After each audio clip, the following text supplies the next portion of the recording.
القدم مطلقا ليس من الأمور العامة لاختصاصه بالواجب عند أهل الحق ومن أثبت الصفات الزائدة لا يقول بأرضيتها المتأمل.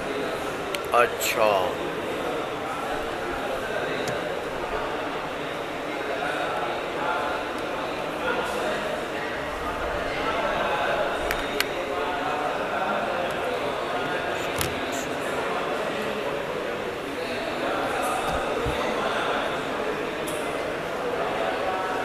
یہ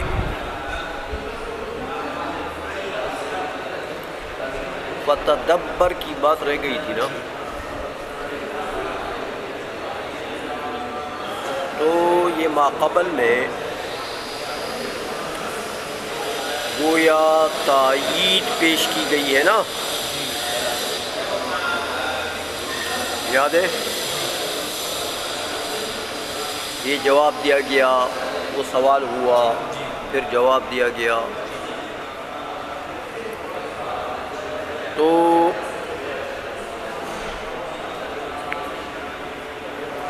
بہرحال جواب میں یہ ثابت کر دیا گیا کہ ذات کے مرتبے میں جو ماہیت ہے وہاں عدم موجود ہے، چاہے ماہیت جوہریہ ہے چاہے عارضیہ ہے، ماہیت کے مرتبے میں عدم موجود ہے، کیونکہ وہاں وہ عدم فی نفسی ہی ہے، تو وہی عدم فی نفسی ہی جو ہے جب وہ جوہر اور عرض دونوں میں پایا گیا مرتبہ ماہیت میں، تو امور عامہ میں سے ہو گیا، عدم امور عامہ میں سے ہو گیا، یہ بات ہوئی تھی نا۔ اس کے اوپر ایک اعتراض ہوتا ہے کہ میاں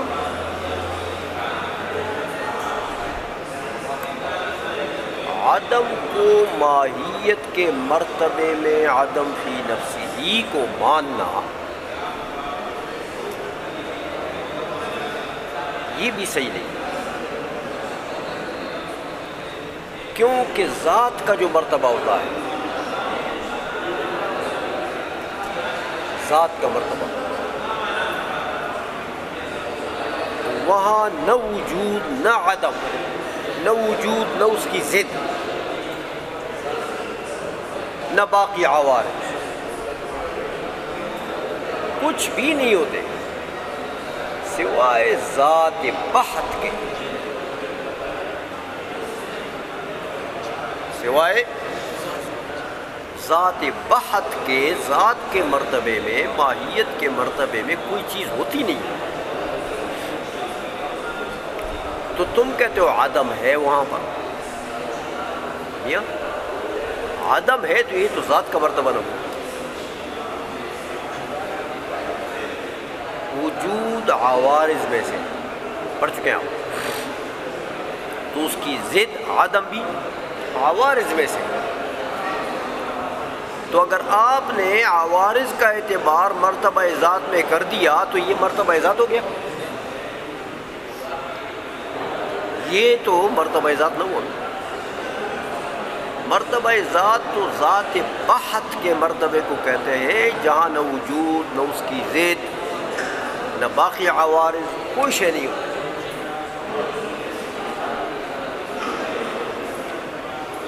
تو یہ جو تم نے تقریر کر دی ہے کہ عدم امور عامہ میں سے ہے، کیونکہ وہ ماہیت عارضیہ اور ماہیت جوہریہ بمرتبہ ذات دونوں میں پایا جاتا ہے، تو امور عامہ میں سے ہو گیا، دو میں پائے گئے، دو موجود کی دو قسموں میں پایا گیا، یہ تو تقریر ہماری سمجھ میں نہیں آتی ہے، یہ تو آپ نے ذات بحت کے مرتبے میں عدم کا اعتبار کیا کہ عدم ہے وہاں، سمجھ میں آ گئی ہے، تو یہ چیز تو مرتبہ ذات کے منافی ہے، بات سمجھ آ رہی ہے؟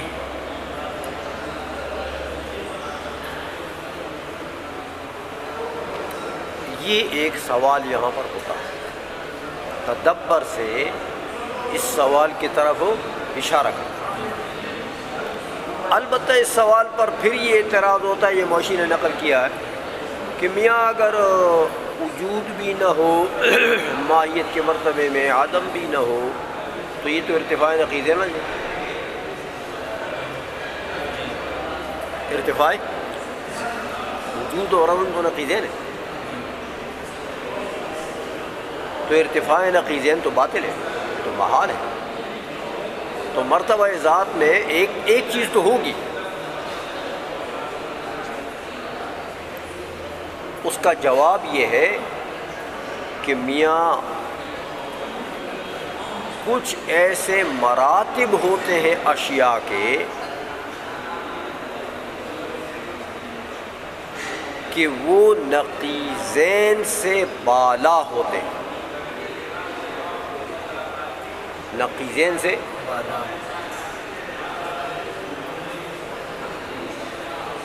تو وہاں نقیضین کی رسائی نہیں ہوتی،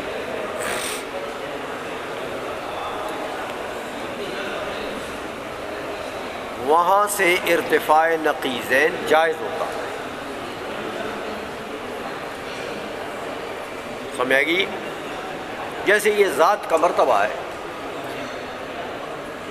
اب ذات کے مرتبے میں آپ کہتے ہیں کہ یا وجود ہوگا یا عدم، تو ایسا تو کوئی کہے گا کہ وہاں پر یا قیام ہوگا یا عدم قیام، کیونکہ قیام اور عدم قیام نقیضین، تو تم کہتے ہیں قیام بھی نہیں، عدم قیام بھی نہیں، پھر تو ارتفاع نقیضین لازم ہے۔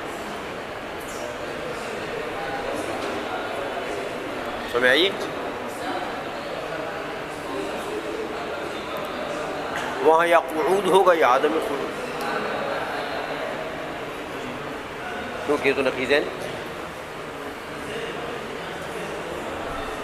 سمجھ میں آ گئی ہے؟ تو یہ بات تو صحیح نہیں ہے نا کہ تم کہو کہ وہاں یا قیام ہوگا یا عدم قیام، وہ مرتبہ بحث ہے ذات کا، وہاں نہ قیام ہے، وہ مرتبہ عالی ہے کس سے؟ نقیضین سے۔ یہ نقیضین آپ کے دونوں ممکنات میں سے، یہ دونوں نقیضین کیا ہیں؟ ممکنات میں سے، اور ماہیت کا مرتبہ کبھی ممکنات میں سے نہیں ہوتا، جیسے واجب تعالیٰ کی ماہیت ہے، ممکنات میں سے نہیں۔ تو کبھی کبھی ایسا ہوتا ہے کہ ایک رتبہ شے نہیں، ایک رتبہ، ایک مرتبہ شے کا وہ نقیضین سے عالی ہوتا ہے، نقیضین سے عالی ہوتا ہے، جیسے یہ مرتبہ ماہیت۔ آئی سمجھ میں؟ یہ اس کا جواب ہے۔ لیکن اصل بات یہ ہے کہ سائل نے جو سوال کیا کہ میاں یہ ماہیت کے مرتبے میں تم نے عدم مان لیا، تو یہ تو ماہیت کے مرتبے کے خلاف ہے۔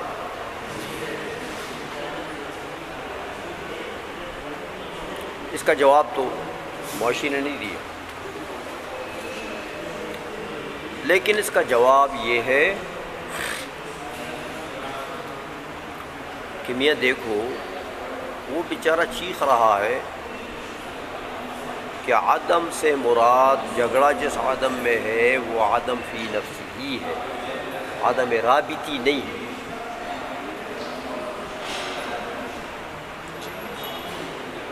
تو یہ عدم فی نفسی ہی مرتبہ ماہیت میں پایا جاتا ہے،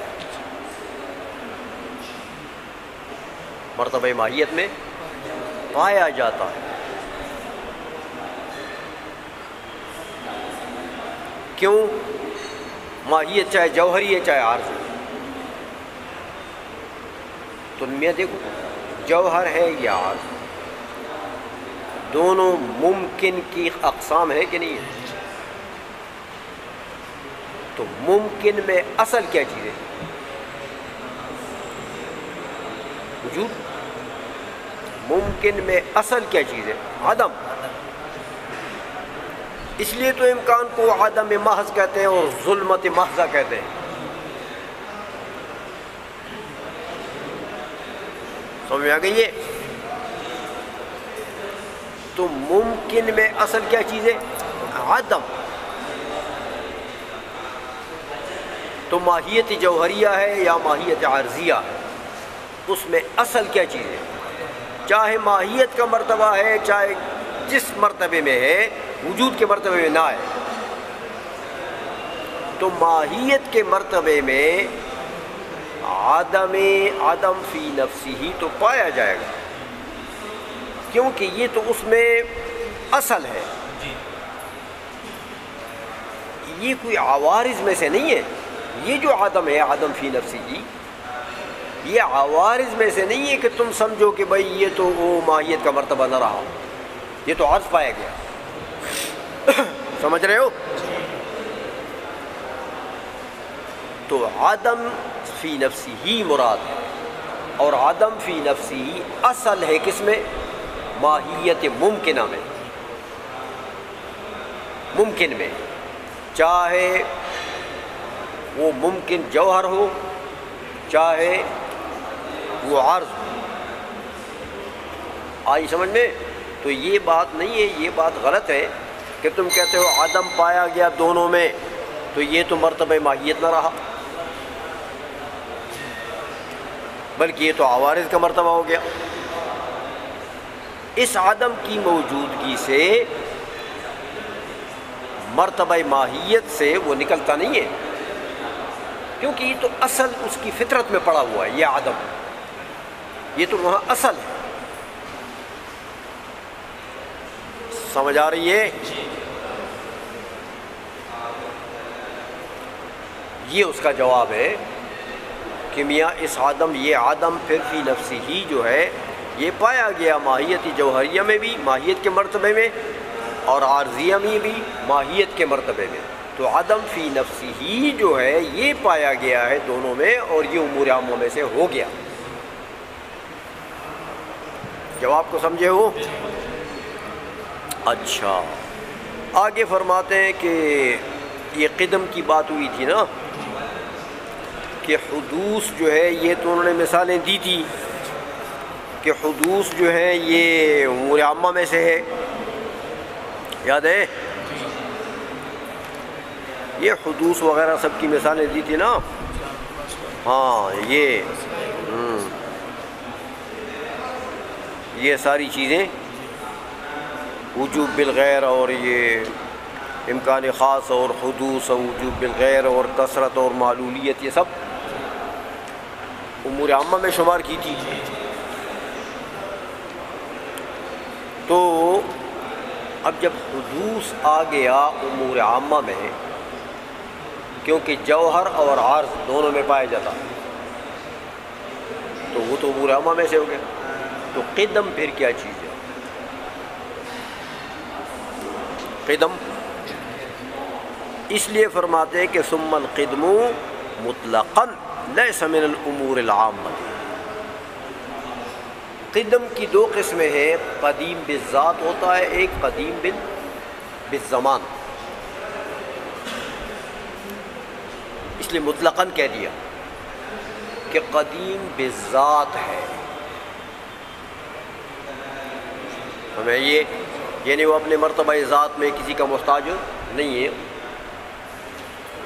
اس کی جو ذات ہے وہ ایسا زمانہ اس کے اوپر نہیں آیا، ایسا وقت نہیں آیا کہ وہ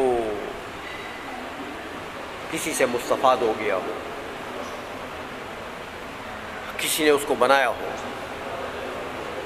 اور ایک قدیم بالزمان ہے، قدیم بالزمان یہ ہے کہ ایسا زمانہ اس کے اوپر نہیں آیا جس میں یہ موجود نہیں تھا، ہر زمانے میں یہ موجود تھا۔ تو کہتے ہیں میاں قدم سے مراد قدم بالذات ہو یا قدم بالزمان ہو، ہمیں یہ مطلقاً یہ امور عامہ میں سے نہیں۔ وجہ بتاتے ہیں، وجہ یہ بتاتے ہیں کہ دیکھو اہل حق، یہ متکلمین کو کہتے ہیں، ہاں فرماتے ہیں اہل حق کے نزدیک قدم جو ہے یہ باری تعالی واجب تعالی کے صفات خاصہ میں سے، واجب تعالی کی صفات خاصہ میں سے۔ تو قدیم بالزمان تو وہ مانتے نہیں ہیں، قدیم بالذات مانتے ہیں، اور قدیم بالذات باری تعالیٰ کی ذات کے خواص میں سے متکلمین۔ سمجھ میں آ گئی ہے؟ تو جب ایک موجود کے ایک فرد کے ساتھ خاص ہو وہ امور عامہ میں سے ہوتا، وہ تو تعریف ہی یہ ہے کہ ما لا یختص بقسم من اقسام، ایک سے خاص نہ ہو، تو یہ تو ایک کے ساتھ خاص ہے، لہذا یہ امور عامہ میں سے۔ اس لیے فرمایا کہ قدم جو ہے مطلقاً لیس من الامور العامۃ الاختصاصی بالواجب عند اہل الحق ہے۔ اب ایک اور اعتراض ہوتا ہے، اس کا جواب دیتے ہیں۔ اعتراض یہ ہوتا ہے کہ نہیں میاں، یہ تو واجب تعالیٰ کے ساتھ خاص نہیں ہے قدم۔ دیکھو باری تعالیٰ کی صفات کیا ہیں؟ قدیم۔ باری تعالیٰ کی ذات کیا ہے؟ قدیم۔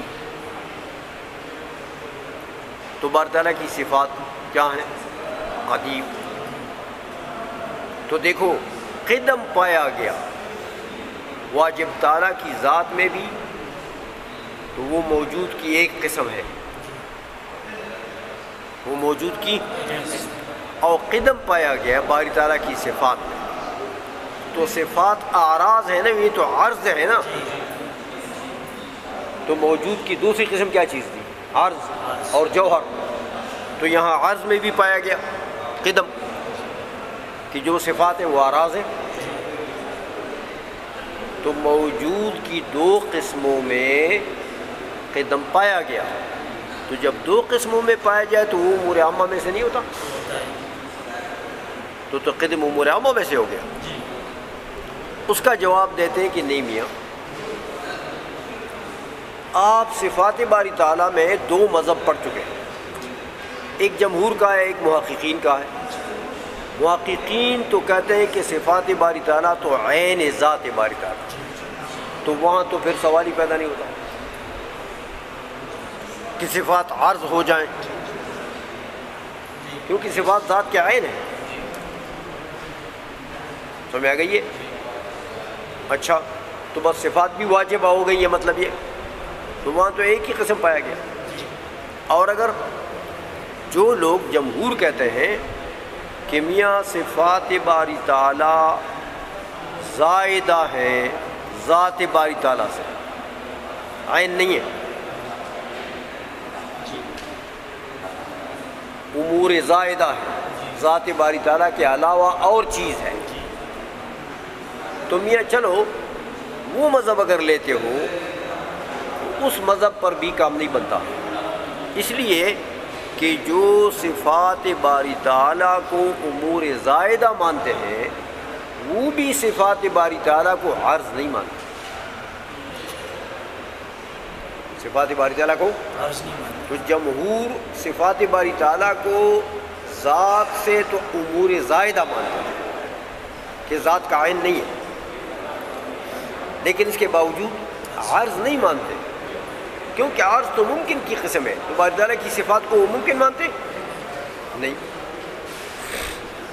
تو پھر تو باری تعالیٰ محلی حوادث ہو جائے گا، تو پھر تو ذات باری تعالیٰ حادث ہو جائے گی۔ سمجھئے؟ اس لیے جمہور جو بالکل صحیح بات ہے آپ کی کہ جمہور ایسا کرتے ہیں کہ وہ امور زائدہ کے طور پر مانتے ہیں صفات کو، لیکن امور زائدہ ہونے کے باوجود بھی عرض نہیں مانتے ہو. تو اب قدم جو ہے وہ عرض میں پایا گیا نہیں، یہ عرض ہے ہی نہیں، یہ صفات عرض ہے ہی نہیں. تو جب عرض میں نہیں پایا گیا تو پھر قدم دو میں پایا گیا امور موجود کے دو قسموں میں نہیں، لہذا امور عامہ میں سے نہیں ہے. اس لیے فرماتے ہیں کہ دیکھو میاں، ومن اثبت الصفات الزائدۃ، جس نے باری تعالیٰ کی صفات کو زائدہ مان لیا، ذات سے زائدہ مان لیا، فرماتے ہیں لا یقول بعرضیتہا، لا یقول، وہ بھی عرض تو نہیں مانتے نا میاں. سمجھائیے، عرض تو نہیں مانتے.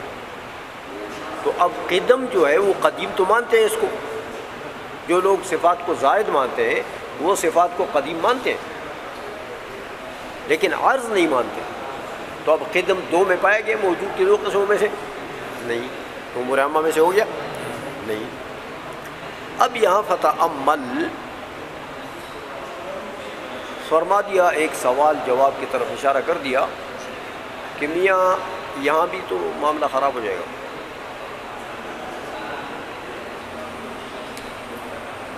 سمجھائیے، کیونکہ باری تعالیٰ کی صفات جو ہے تم کہتے ہو یہ لوگ جو زائد مانتے ہیں تو یہ لوگ اس کو، اس صفات کو عرض نہیں مانتے، عرض نہیں مانتے. تو باری تعالیٰ کی ذات کے ماورا تو مانتے ہیں کہ عین ذات تو نہیں ہے، ذات کے ماورا ہے. اور پھر کیا کہتے ہیں؟ عرض نہیں. تو پوچھو ان سے کہ وہ جوہر مانتے ہیں؟ نہیں، جوہر بھی نہیں مانتے. تو یہ صفات ماورائے ذات ہوئے ان کے نزدیک، اور نہ جوہر ہیں نہ عرض ہیں. تو جوہر اور عرض نقیضین ہے کہ نہیں ہے؟ تو یہ تو ارتفاع نقیضین لازم آ گیا. پھر کس سے؟ باری تعالیٰ کی صفات سے. تو ارتفاع نقیضین تو باتیں نہیں ہیں. سمجھ آ رہی ہے؟ یہ ایک سوال یہاں پر ہوتا ہے جس کی طرف فتأمل سے انہوں نے اشارہ کر دیا. اس کا جواب یہ دیتے ہیں کہ میاں بات اصل میں یہ ہے کہ جوہر اور عرض کو نقیضین کہنا یہ صحیح نہیں ہے. متخالفین کہو، متضادین کہو، لیکن نقیضین نہیں ہے. جوہر اور عرض نقیضین نہیں ہے. کہ دیکھو، ایک تو نقیضین کا یہ خاصہ ہے کہ نقیضین میں سے کوئی چیز بار نہیں ہوتی. تو واجب تعالیٰ کی ذات کس میں داخل ہے؟ جوہر میں داخل ہے؟ نہیں. عرض میں داخل ہے؟ نہیں. تو نقیض الشیء رفعہ، نقیض الشیء وجود لا وجود، یہ نقیض ہے. موجود لا موجود، یہ نقیض ہے. تو جو چیزیں موجود میں آ گئی موجود میں آ گئی، جو موجود میں نہیں سب لا موجود. کوئی چیز باہر ہوئی. تو یہاں تو جوہر اور عرض جو ہے باری تعالیٰ کی ذات اس سے خارج ہے. تو یہ کیسے نقیضین ہے؟ تو ایک تو یہ نقیضین نہیں ہے. یہ نقیضین کا خاصہ یہ ہے کہ اس میں ان دونوں کو ملا کر ان سے کوئی چیز خارج نہیں ہوتی. دوسری بات یہ ہے کہ نقیضین نہیں ہے کہ جوہر اور عرض کی تعریف تو ذرا کر لو تو تم کو پتہ لگ جائے گا کہ جوہر کس کو کہتے ہیں الحادث المتحیز بالذات، وہ حادث چیز جو بذات متحیز حیز والا ہو، اس کو کہتے ہیں جوہر۔ عرض کس کو کہتے ہیں؟ الحادث القائم بالمتحیز بالذات، وہ حادث ہے لیکن متحیز بالذات کے ساتھ قائم ہے۔ اب یہ دو مفہومین کے درمیان میں تناقض ہے؟ نہیں، یہ تو دونوں حادث کی قسمیں ہیں، دونوں حادث کی، تو تناقض میں کدھر سے آ گیا میاں؟ اس لیے یہ کہنا کہ اگر صفات کو عرض نہیں مانتے تو جوہر بھی تو نہیں ہے، تو ارتفاع نقیضین آ گیا۔ نہ یہ نقیضین ہے اور نہ یہاں ارتفاع نقیضین لازم آتا ہے۔ سمجھ میں آ گئی ہے کہ نہیں آئی؟ آگے پڑھو گے؟ اچھا یہ منہیہ تو بھائی پیچھے ایک منہیہ ہے، یاد ہے؟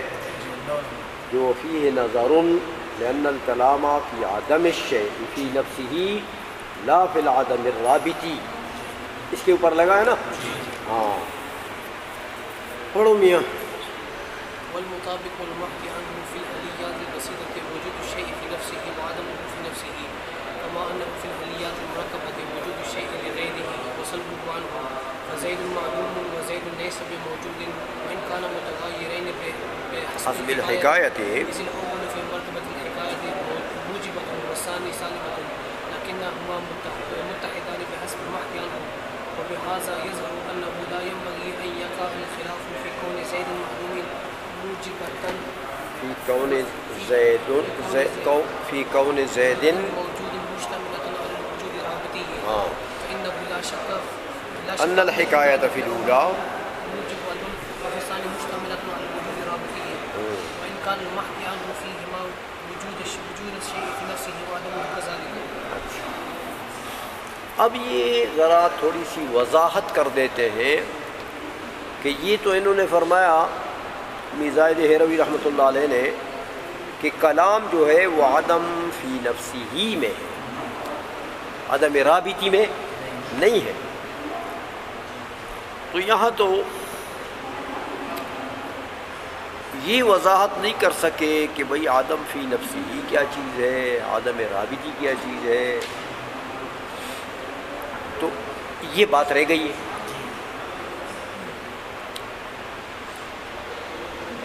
یہاں نہیں کر سکے تو دل میں آ گیا کہ میاں یہ تو اب طالب علم جو ہے وہ تو سر کھائے گیا ہوں کہ یہ کیا چیز ہے، عدم فی نفسی کیا ہوتا ہے، عدم رابط کیا ہوتا ہے۔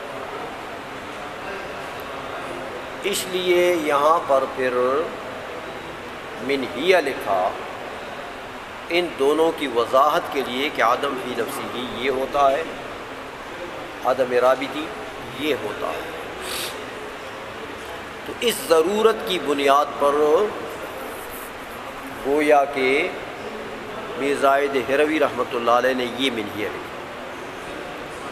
تو منطقی انداز میں عدم رابطی اور عدم فی نفسی کی وضاحت پہلے کرتے ہیں۔ کہتے میاں مطابق اور محکی عنہ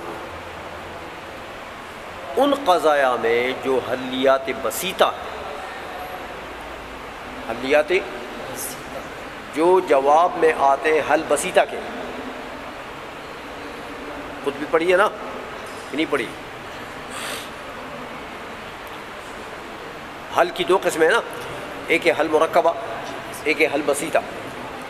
تو حل بسیطہ کے جواب میں، حل بسیطہ کے جواب میں میاں جو چیز آتی ہے ہاں اس کا محکی عنہ اور اس کا مطابق، یعنی وہ تو مطابق ہو گیا، وہ حکایت کا مرتبہ ہے۔ سمجھ آئیے؟ تو وہ کیا چیز ہوتی ہے جو حل بسیطہ کے جواب میں آتی ہے، کہتے ہیں وہی اسی کو تو کہتے ہیں نا عدم فی نفسی ہی یا وجود فی نفسی ہی، اسی کو یا وجود فی نفسی، موجبہ ہوا تو وجود فی نفسی ہے، سلب آ گیا تو عدم فی نفسی۔ سمجھ میں آ گئی ہے؟ اچھا ہے، تو مطلب یہ کہ حلیات بسیطہ میں جو اس کا مطابق ہے، اس کا محقیہ، یہ تو قضیہ ہے نا، حلیات بسیطہ کہتی ہے تو قضایا، تو اس کا محقیہ عنہ ہونا چاہیے، تو اس کا جو مطابق ہوگا اور محقیہ عنہ ہوگا وہ کیا چیز ہوگی؟ اس میں یا وجود ہوگا یا عدم، وجود ہوا تو وجود فی نفسی، عدم ہوا تو عدم فی نفسی۔ اچھا یہ تو، اور کہتے ہیں میاں حلیات مرکبہ یعنی حل مرکبہ کے جواب میں جو قضایا آتے ہیں، سمجھائیے، تو حل مرکبہ کے جواب میں جو قضایا آتے ہیں تو وہ یا ان میں وجود ہوگا یا عدم ہوگا، ان کا جو محقی عنہ ہے، بلکہ یہاں تو محقی عنہ کی ضرورت بھی نہیں ہے، حکایت کے درجے میں جو کچھ ہے یہی محقی عنہ کے درجے میں بھی، تو اس کو کہتے ہیں وجود رابطی یا عدم رابطی۔ ایک تو اس طریقے سے سمجھ لو کہ حل بسیطہ کے جواب میں جو قضایا آتے ہیں ان کا محقی عنہ، ان کا مطابق عدم فی نفسی اور وجود فی نفسی۔ حل مرکبہ کے جواب میں جو قضایا آتے ہیں ان کا مطابق یا محقی عنہ وہ کیا ہے؟ عدم رابطی یا وجود رابطی۔ تو ایک تو انہوں نے فرق اس طریقے سے بتا دیا قضایا کے لحاظ سے کہ قضیے کو دیکھو، بس جو تعبیر کا درجہ ہے نا، حکایت کا درجہ ہے، اس کو دیکھو کہ وہ حلیات بسیطہ میں سے ہے کہ حلیات مرکبہ میں سے۔ تو اگر حلیات بسیطہ میں سے تو پھر اس میں وجود ہے کہ عدم ہے، دونوں میں سے کوئی بھی ہو اس کو بسیط کہتے ہیں۔ اور اگر حلیات مرکبہ ہیں، قضیہ حلیات مرکبہ میں سے، تو بس اس کے اندر وجود ہے یا عدم ہے، اس کو وجود رابطی اور عدم رابطی کہتے ہیں۔ آج سمجھ میں مثال دیتے ہیں، جیسے دیکھو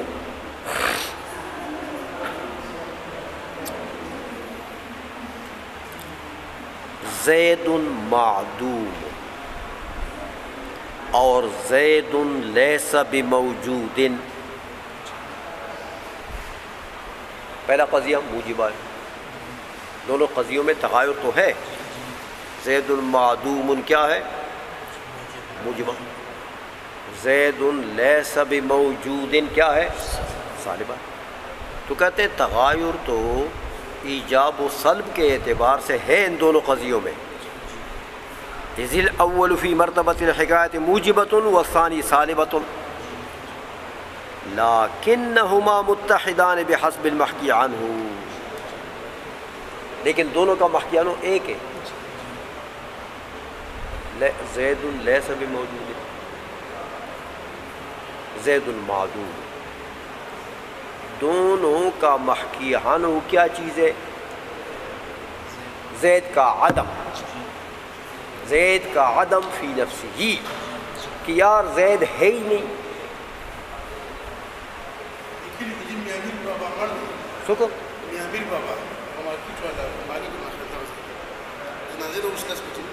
اور شزر مرگریہ سربو رسو، سمجھ میں آ گئی ہے؟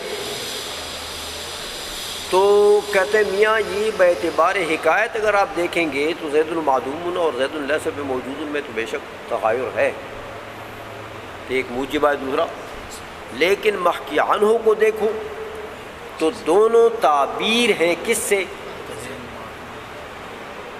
عدم زیدن سے،